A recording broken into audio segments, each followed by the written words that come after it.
G'day viewers, my name's Graham Stevenson and I'd like to invite you to come on a journey of creativity and learning and adventure through the series Colour in Your Life. There's an artist in every family throughout the world, and lots of times there's an artist deep down inside all of us as well. So grab your kids, your brothers, your sisters, your aunties, uncles and mums and dads and come and see how some of the best artists in Australia do what they do.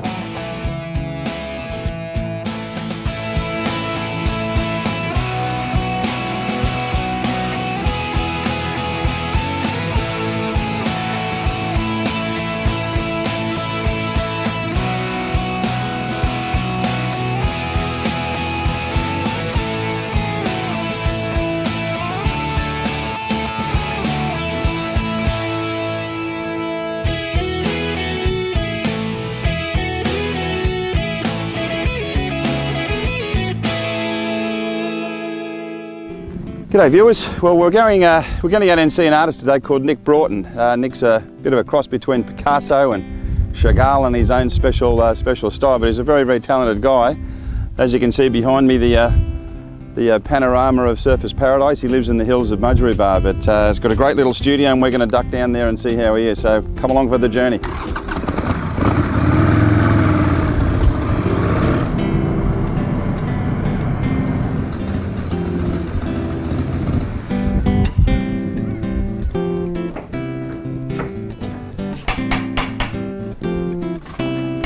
Hello, Nicky. Hello, mate. How are you? Good to see you. Probably heard that bike. I did, mate. Come on in. Thanks, mate. How you been?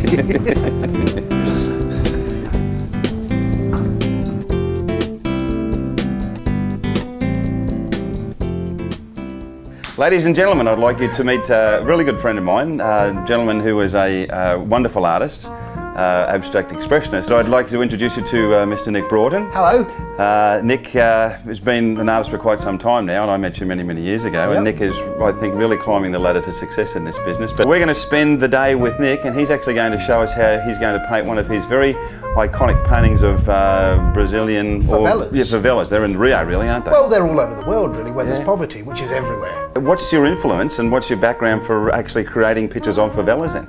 Well, I actually lived in Brazil for many years and ended up spending a small period of time living in a favela, which was an education in itself. It really opened my eyes and took this spoilt little boy from a middle class kind of background and showed him what the other side is like, and it's cemented something in me that I like to share with everybody else now. Originally you were a chef when you first started, I started off as chef because I was a starving artist. Yeah. So living in London at the time, and I thought, where else to go where it's warm and full of food? So we kind of migrated towards the kitchen and yeah, I became a chef for 20 odd years. That's amazing, isn't it? We're actually going to create a favela today, aren't we? Okay. Do you stretch your own canvases or do you buy them? Oh, God forbid, no. If I stretch my own canvases, it'll be lopsided. No, I buy canvases fully stretched and primed and ready to go. So, and as I say, you're a very hands-on artist as well. You know, you get people that are sort of fairly petite. You know, they really sort of stick their nose into one spot for a while, but your work's sort of quite emotional in many senses. Robust, I would call it. They were robust, that's the word. Robust and undelicate. So how do we go about with what you do? I mean, do you use photos at all or just out of your head? No, it's all straight out of the head. Okay. From memory, that's why. It's like that's why they're all so wonky. All of the trauma that you went through. Yes, it's saving money on a psychologist. So you've got a piece of charcoal there? Piece of charcoal, and that's how I start. Okay. Basically, I have a mental image in my head, and away we go. So I'm going to do a hilltop favela here. Yeah. Which is, this is a basic hilltop. You better believe it. Yes, and once I've done that, I can kind of start to put in the base colours. What sort of colours are they? These are just British paints. Okay. From Bunnings. Sure can. And I use these as my kind of foundation colours and whatnot. So and I build the work up from that way. So you don't have to use expensive paints to start off, but it's good to use the better quality ones when you do the finishing touches. Okay. But to start off with, let's just go for it here. So basically, this is going to be where the favela is on this hilltop. So we just want to roughly get as much paint to cover this area. Yeah. So it's pretty heavy wrist work. It is. There's a lot of wrist action here. Yeah. You really throw it down there. throw it down, get as much as I can. So how long does that, if that's say a Dulux or how long is that going to take to dry? Mate, this will dry in a couple of hours. Okay. And even if it isn't dry, I'll start working on it. Yeah. That's the beauty of it. A quick tip is as well, if you're painting on canvases like this, you've got a bit of an edge here. Yeah. I always forget. So my wife always tells me to keep painting right round the sides and build up the layers right round the edges rather than wait to the end and try and put one colour there. Oh, sure. Then it will look a bit Because you dodgy. can, a lot of artists these days don't frame their work as well. No. So once I've got the basic colour down on the hill as such, that's going to dry, and on top of this I'm going to put tarmac on. Why tarmac? Oh, good reason. I had some left over here in the house and decided to play around with it, and did play around with it and came up with all these wonderful effects. Is that right? Yeah. I'm going to put a bit of fluoro-ish yellow just on top here, which is going to give the effect of the lights off the houses shining. So what paint are you using there now? This is just student acrylic. Is it? It's the chroma paint, which I find smooth and a good quality. So the yellow goes on there. Next, because this favela is going to have a red sky, I have to have a reddish tinge to the background colour of the sky. And so that goes on top there, blending it in ever so slightly with the yellow, but just leaving an inch or so there. And this covers the rest of the canvas up here as well. Really, you're just doing a lot of blocking in? I'm just doing a lot of blocking and taking the white out of the actual canvas. I saw in some of your, on your bio on your website, there was some really quite large canvases. They were like 8 feet by 10 feet. Yeah. They look great. Stuff you can stand on and stamp on. I love it. Very Jackson Pollock. I could never be a minimalist painter. You know, those little lockets, and you've got a magnifying glass and doing that. Or just have a rose on a canvas that's 9 foot wide. Yes. Now, this is the undercoat stage. So we're going to let that dry a little bit, which doesn't take long at all. That's almost dry now. Okay, that's excellent. I've been painting for a long, long time, and artists always use different mediums of some sort to create what they do, but I think it's quite fascinating that, Nick, you actually use, it's tar, it is bitumen. It is. And you just simply paint this on. What is it? It's like a grip set, waterproof. It's actually for a roof, isn't it? It's for all kinds of things. What I do is I do my own chemical concoction and slightly alter it. I can see, because it's not it doesn't look like the original stuff. So you've obviously put something else in here. Yeah. Well, we won't go into that. We won't give all the secrets away. It's a secret. So from here, you're going to take this to. I mean, it does smell like a roadway, I've got to tell you. It smells good, doesn't it? But you're going to take this and then you're going to paint it in that area there. Yes. But you were just saying before, you've got to work pretty quickly on this particular section. Yes, I definitely. Because this takes about 3 to 4 minutes to dry completely, and once it's dry, it sets pretty hard, so you can't really work with it. So I put the paint on, then I have my most important tool, the implement. The implement? The implement. No, the implement. No. The implement is used to scratch in. The implement is just something that you've made up that's got a thing on the end of it, whatever. Basically. It's got a whole section of implements we're going to go into later on.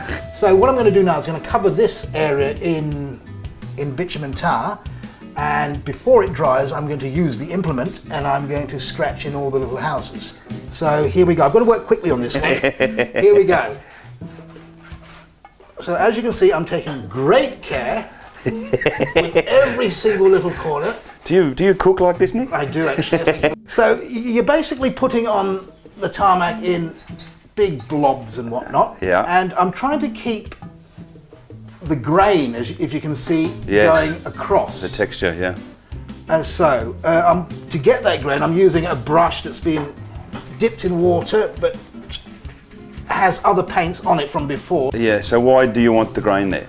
It shows through some of the paint. Okay. And the more texture you can get on at this stage of the painting, the more kind of ramshackle the favela is going to look. So we'll put the cloth down, feet on top, okay. grab the implement. Now, at this stage, it doesn't look like much, but Yeah. that is how the tarmac should be. Yeah. The artist arrogantly signs it now, Yes. before the painting is even finished, because once you get the tarmac on, you want to get your signature in there so it's kind of permanent, no one can rub it out. Right, so how do I start this? I generally pick the middle area of the favela, and I've got to go into kind of fast mode now. Yep. As you can see, I'm scratching in, just revealing There's little buildings everywhere. little buildings everywhere, mate. It's fascinating. Obviously, as higher up the favela I go, Yeah. the smaller the houses become. Okay. They can overlap. That's They your. look like child's houses, you know, like a 4-year-old or my son, who is 8, would draw. But I mean, they sort of do look like that anyway, don't they? They do. Yeah. They do. Accuracy or anything like that. I'm just basically getting them at different angles, little staircases coming down here, ladders, whatnot. In these ones here, there doesn't seem to be any people in the pictures at all. No, the people come later. Yeah. You build the houses and then you force them to live in them. it's sort of like you're a slumlord, basically. Yeah, basically. So here I'm putting in little windows and doors and little kind of areas here. Really, you're building layer upon layer, Basically, Yeah. I'm just making texture at the moment, Yeah. and Looks great. yeah. So we take it to that stage. We let the bitumen dry, Okay. and then I start with the acrylic paints. Okay. Go on to this next. All right, we'll let that one dry and we'll come back in a little while. Okay, excellent. Excellent.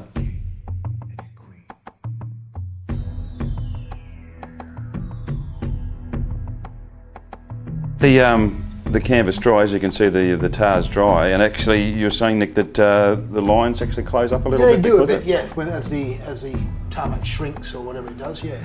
You've got your palette ready. Yes, well, Got not your much paints? of a palette. These are straight acrylic paints out of the tin jar or tube. They're not mixed or anything like that, because Okay. I'm going to put in now a second foundation layer, believe it or not. Okay. Well, pick a house, Graham. Which one shall I start on? That one there. That one there, okay. In the middle. What I'm doing is I'm filling in the areas. I'm not being too careful. I'm leaving some of the line, Yeah. but also covering some of it up. So you can still see that You edge. can still see the edge slightly in parts. So what I'm doing is basically the roofs first, and I'm just using a bit of white here. So that chrome acrylic seems to go over that pretty well, It doesn't does, and it sticks to the tarmac beautifully, and Yeah. it doesn't flake off like some others. it? Yeah. I found that through trial and error. We'll follow along with this and see how Nick goes, but enjoy the evolution of this picture. Now I'm putting this on roughly, so I'm leaving some of the tarmac showing through. Yeah. Because what I'm going to do later is once the acrylic's dried, I put oil paints on top of that. Oh, okay. Now, the oil paints stick to the acrylic and keep their original colour, but the bits that come into contact with the tarmac, Yeah. because, I mean, you're the scientist or the chemist here, the oil base or whatever reacts in some way, so it changes its colour and its texture. And that gives the unpredictability about the whole thing. See, a lot of my work is conceptual in the mind, but once I put it onto the canvas, the actual paint and the stuff I use kind of takes it off in little directions on its own. So these are just the roofs roughly put in, and I'll do a few of the houses as well. Yeah. Because what they build these things out of is basically crap from the side of the road and the junkyard. Like over here, you go to a recycling place and or what do you call it, a dump, and there's all kinds of stuff. Over there, you don't find any of that. You leave something on the side of the road, they'll build with it. You know, which is a big difference. So you actually see road signs being ripped off because they're huge chunks of metal. There's someone's wall. Is that right? Yeah. Anyway, so that's a bit of white there, and. So we start on another colour. Start another colour. I don't bother even to change or wash the brush or anything like that. It just flows in as such. Some are lighter, some are darker. That's the beauty about the journey that you take. It is, isn't it? You know, and that's the fascinating part about it, is it's everyone's enjoyable because you don't really know where it's going to end up. Exactly.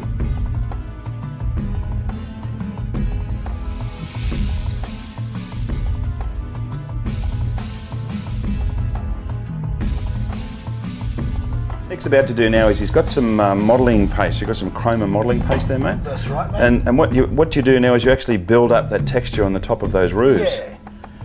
I make the roofs look like they're got corrugated iron on, and, Okay. holes in them and whatnot, and the walls as well, but mainly the roofs because Yeah. they're the predominantly flat pieces, as you can see. Yeah. And it's random, it's not anywhere in particular, and you can put a bit of modelling paste on and just move it about like that. Yeah. Give it real texture and all that, because that's going to get covered with like a thin layer of oil glaze. Okay. Which will, Really heighten it up again as well. will lighten up again. So you're just building. Now, Nick is about to, he's actually put down all the impasto that he needed to put on top of his roofs, or a great deal of it, but we're going to move to the sky now. Is that correct? That's correct, sir. And so we got what, mediums or what? Yes. Now we go from acrylic-based paints to oil-based paints. As you can see, I've got the fluoro yellow and the reddish there. That's all completely dry now, Yeah. so that can be worked on. I use number 3 painting medium. Okay.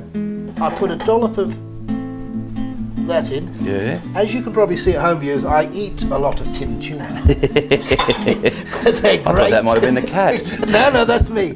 But they're great to use as little containers. Anyway, back to this. Linseed oil. Linseed oil, Okay. Medium linseed oil. just about half and half. Okay. On here, red, orange, darker kind of purpley red, and a bit of yellow. And these are the archival oils that you're These using. are the archive oils, yes. Yeah. These are all oil paints. Okay. So I'm going to stand up for this occasion, and Oh yeah, look at that. basically this goes over the top Yeah. of the acrylic, and you can see it coming to life already. Yeah. So that medium really is giving it that sort of sheen, Gives isn't it it? that sheen, Yeah. as well as the oil in it. Yeah. I mean, that thins it down, but the medium helps it dry. Oh, look at that. That's bold. It's bold, isn't it? It's bold. Probably to the amazement of people that have been trained classically in the art of painting. Yeah. I actually mix my paints on the canvas as I go. Okay, that's slowly bringing it to life now. Yeah. Bit of orange, Bit of orange. straight orange, and I'll mix that halfway down. Yeah. Oh, look at that nice big chunk. Taking off the chunks like that. Bringing that down into the yellow. Yes. A bit of the yellow on the bottom. Uh-huh. Mmm. Can you see how that blends in together? Oh, it's lovely and rich, isn't it? Yeah. Beautiful. And I just keep that just at the top. The sky flowing, if that's the right word, or kind of, even brush strokes. Sure. Rather than little dabs. Only put in little houses. We could, you know what? I think we should put some little houses in now. This is where the whole picture starts to come together, and you can literally see these little hilltop villages. They're just wonderful. Little square. Yeah? I leave a bit of the yellow shining through. How about that? Little window on the top of the hill. Little window as such. So I just bring the houses off at an angle like this, so they're like the roofs are up there, so you Sort don't of see the whole stepping houses. down. Yeah. And then I put little stairs in Yes. as such, just to give that effect. Uh-huh.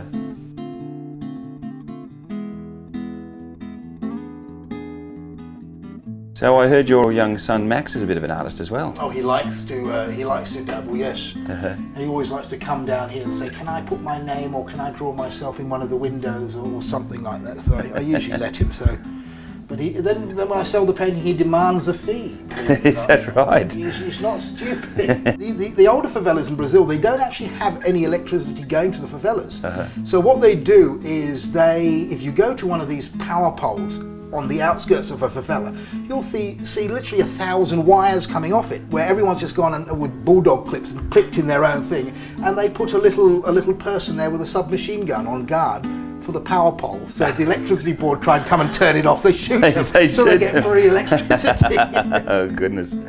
That's a true story. Oh, that's It actually funny. happens.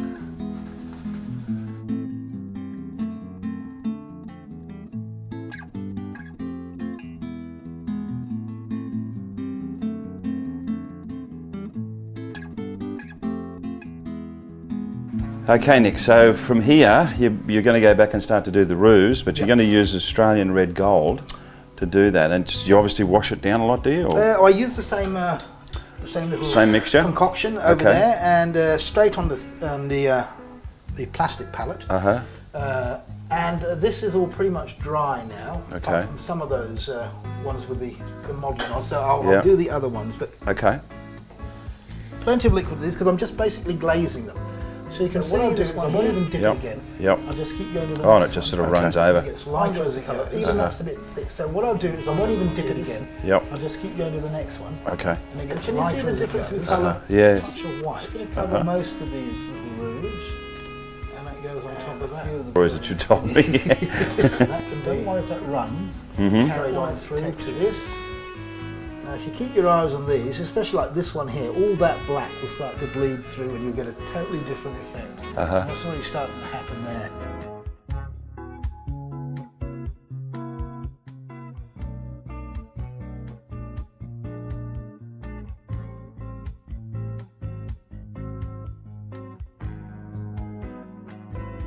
But what Nick's doing now is he's using some squeeze tubes. And you're actually just squeezing the paint directly out onto the line. Yep. It's amazing. So those tubes come in a number of different colours? They come in a number of different colours. They're all acrylic based and they just give that extra dimension to these. As you remember, I put the tarmac on and I scratched into the tarmac to give that kind of recess is the word for it, isn't it? And then I've used different colour squeeze tubes or whatever, but to build outwards. Okay. You've actually put some gold leaf in here as well. I have. Inside for the windows. I have gold leaf in the windows and also little figures I paint. Like I do a little gold person in that window right now. Okay. Well, it's another amazing painting by Nick Broughton. Incredibly talented person. Thank you very much, Graham. Thank You're you. very, very kind. Thank you. Well, I just want to thank you for having us in your studio for the pleasure, day. mate. It's been wonderful, my friend. Thank you so much, buddy. Yeah, And great. as you can see, we've actually screened in a lot more of Nick's works into the show, and they're amazing. I mean, he goes from Picasso to Chagall to Nick Broughton, which is pretty incredible stuff. But if you want to see some more of Nick's work, you can come to www.colorinyourlife.com. We've got Nick's work in there, plus we're going to have his show up there at some stage as well, so people can come in and have a look at what he's doing. We've got amazing artists in there with some great features. As I said, we're giving away tons of prizes. But until next time, remember, make sure you put some colour in your life.